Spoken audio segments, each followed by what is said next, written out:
Olá, pessoal, tudo bem com vocês? Vamos então à nossa primeira aula do capítulo 2 do livro didático de matemática e o assunto é as funções. Então, seguindo no conceito, o conceito de função é um dos mais importantes da matemática. A função, então, determina uma relação entre os elementos, então, de dois conjuntos. Ela está presente sempre que relacionamos, então, duas grandezas variáveis. Tá? Quando a gente fala de grandezas variáveis, nós vamos ter lá duas letras, né? Elas vão estar se relacionando e aí nós temos, então, uma função, conforme, então, nós vamos ver aqui no primeiro exemplo. E nesse primeiro exemplo, nós temos, então, um probleminha que diz o seguinte: em um posto de gasolina, a relação entre a quantidade de litros de gasolina e o preço a pagar. Então, aí nós já temos, né, uma relação. Se um litro de gasolina custa R$ 4,00, quanto a pessoa pagará se abastecer, então, 3 litros? Escreva a fórmula, então, matemática que estabelece a relação. E quanto pagará se abastecer, no caso, 20 litros? Então, veja bem. Primeiro passo, então, vamos escrever essa fórmula, né, matemática. Se eu tenho, então, que abastecer, eu tenho o preço, né, do litro do combustível, nesse caso aqui é R$ 4,00, e eu vou abastecer uma quantidade. Então, se eu abasteci uma quantidade de litros, né, vezes o valor de cada litro, eu tenho, então, que pagar. Então, veja bem, pensando nessa ideia, nós já temos, então, a fórmula. Vamos colocar aqui?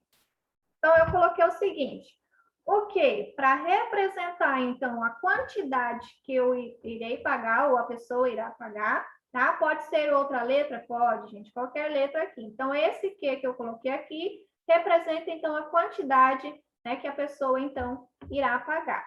Se eu tenho, então, que o litro, né, de combustível, de gasolina, né, custa R$ 4,00, então vai ser o 4 vezes o quê? A quantidade, né? Então, 4 vezes o X.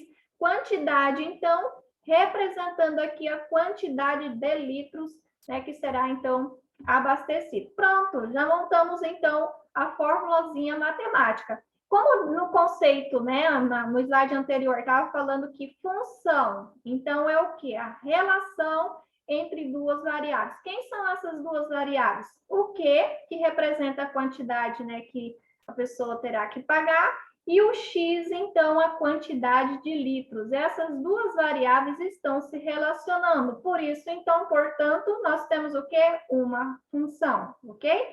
Então, vamos responder as outras perguntas, porque aqui quanto a pessoa pagará se abastecer 3 litros, né? Nem precisaria jogar na formulazinha, mas vamos colocar aqui. Então, se abastecer 3 litros, eu tenho, então, que né, a quantidade que irá pagar, igual a 4 vezes x. Esse x, então, é a quantidade o que mesmo? De litros. Eu vou substituir por quem? Por 3, né? Então, vamos lá, substituindo.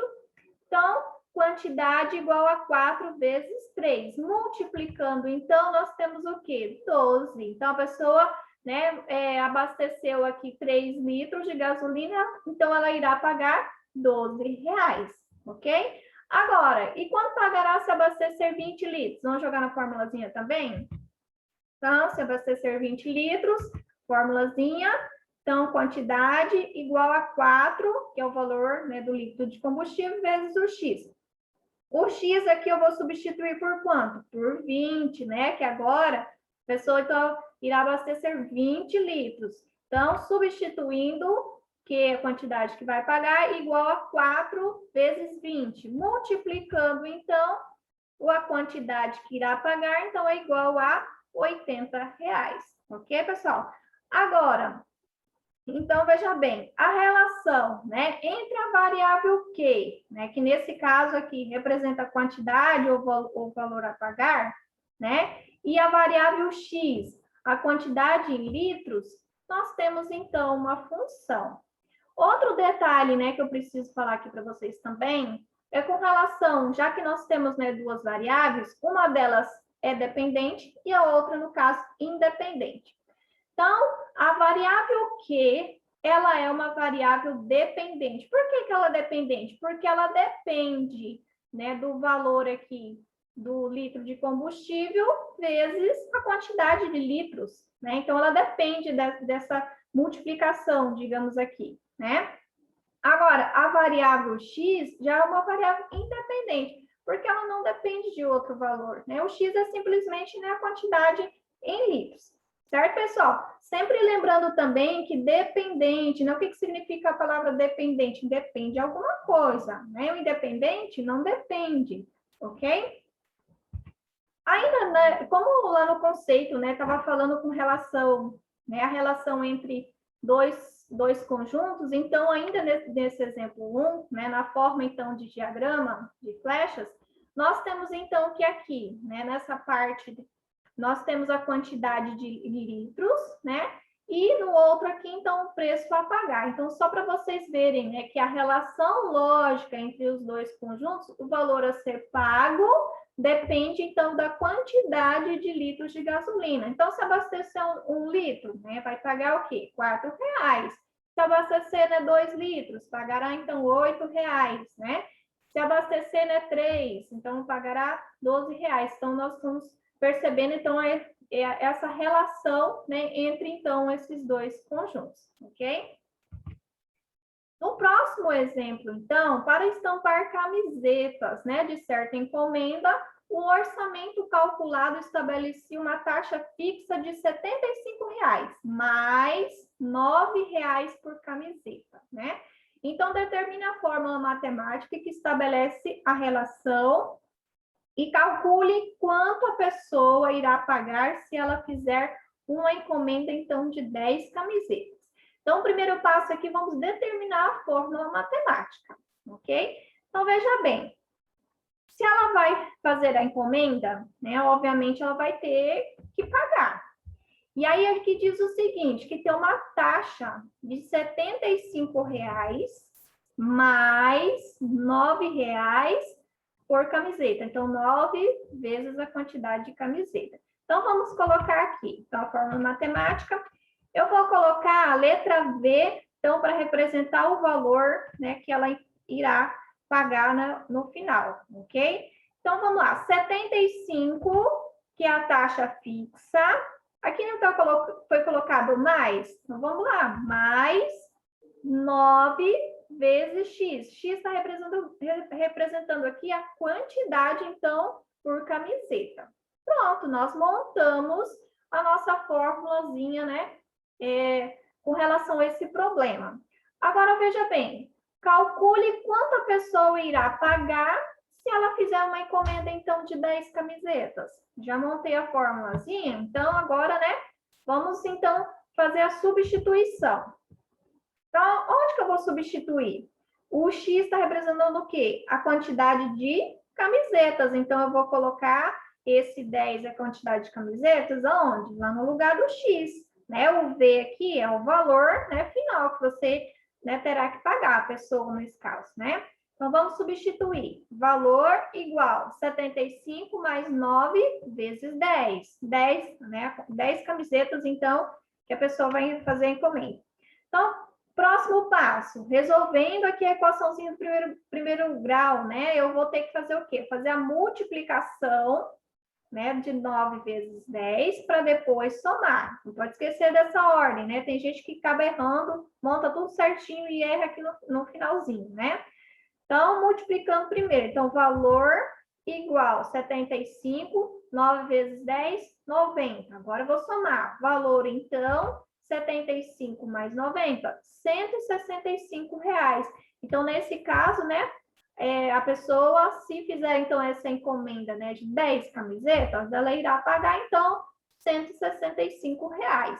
Então, veja bem, como função, né, é uma relação entre duas variáveis, então, nós temos as duas variáveis, que é o valor aqui, ó, né, que a pessoa, então, vai pagar, e o X, então, com relação, né, à quantidade, então, de camisetas. E aí nós temos, né, mais uma função. Então, o valor a pagar, quer ver, é uma variável o quê? Dependente, né? Ela depende do quê? Depende da taxa, depende mais o valor, né, da camiseta, vezes, então, a quantidade. Então, o V é a variável dependente. E o X aqui, que é a quantidade, né, de camiseta, é a variável independente, que não depende, né, do outro valor. Ok, pessoal? Na sequência, nós temos, então, o produto cartesiano, né? Bem simplesinho de início aqui. O produto cartesiano, então, é uma formação de pares ordenados. Para que vai servir esses pares ordenados? Esses pares ordenados, nós vamos precisar para representar eles lá no diagrama de flechas ou lá no plano cartesiano, né? Que talvez vocês viram alguma coisinha sobre isso, né, no ano passado. E agora nós vamos estudar, então, ele mais a fundo. Então, dado dois conjuntos, A e B não vazio, ou seja, eles precisam, né, ter elementos denominados, então, produto cartesiano de A por B, né, que sempre vai ser indicado pelo A, né, ter o X vezes B. O conjunto, né, cujos elementos são todos pares ordenados. Então, a partir de dois conjuntos, nós vamos formar parzinhos, né? E aí, esse parzinho, então, igual está representado aqui, x e y. O x, né, sempre vai ser, então, o eixo, né, de x e o y, então, o eixo de y. Nós vamos ver isso bastante, né, mais daqui a pouquinho. Em que, então, o primeiro coordenada pertence a A e o segundo a B. Então, quer dizer que o primeiro elemento vai pertence ao conjunto A e o segundo, então, ao conjunto B, ok? Aqui na nomenclatura, né, A vezes o B, então, igual, né, abrindo a chave, X, né, o par X e Y, tal que X pertence a A e o Y pertence a B. E aí nós temos, então, né, o produto cartesiano. Vamos ver, então, o exemplo, como que isso funciona. Então, o exemplo aqui do produto cartesiano. Olha só, dados conjuntos, então, conjunto A, eu tenho o elemento 1 e 2. Conjunto B, eu tenho os elementos 2, 3 e 4, né? Determine os pares ordenados B. Então, aqui, A por B. Então, como que eu vou formar esses pares ordenados? Bem simples. Vocês vão pegar, então, se já que é de A por B, o conjunto A está aqui. Vamos pegar, então, esse elemento, o primeiro elemento, que é 1, eu vou formar, então, pares com todos os elementos do conjunto B. Então, vai ficar 1 com 2, 1 com 3, 1 com 4. Vamos colocar? Então, vamos lá. Começando, então, primeiro, ó, esse primeiro elemento forma, então, um parzinho com o primeiro elemento lá do conjunto B. Então, 1 com 2, coloquei lá. Próximo parzinho, 1 com 3, vamos colocar. 1 com 4, vamos colocar. Terminou, agora você vai pegar o segundo elemento, nesse caso, né, o 2, e vai fazer a mesma coisa. Vai pegar ele e formar parzinhos com todos os elementos do conjunto B. Então, vamos lá. 2 com 2, 2 com 3 e 2 com 4. Pronto. Formamos, então, né, todos os parzinhos nessa relação, então, de A por B, ok? Agora, nós temos que fazer também os pares ordenados dessa relação aqui, ó, de B, né, por A, o contrário agora, vamos lá. Usando, então, os mesmos conjuntos, né, mas agora prestar atenção que é de B para A. Então, eu vou pegar os elementos aqui de B, formar, então, os parzinhos com relação ao conjunto A. Então, o primeiro elemento aqui, nós temos o quê? É 2, né? Então, fica o como? 2 e 1, vamos colocar, olha lá, 2 e 1. Agora, o próximo, 2 e 2, né? Próximo, então, o próximo elemento aqui é o 3, né? 3 e 1, 3 e 2. Próximo é o 4, né? 4 e 1, 4 e 2. Pronto, fizemos, então, né, todas as possibilidades ali, né, de parzinhos com relação, então, de B por A. Pessoal, por hoje é só. Assistam. Tem dúvidas, né? Entre em contato e façam as atividades, né? Propósito que a gente tem umas atividadezinhas já, né, para essa aula. Boa aula a todos!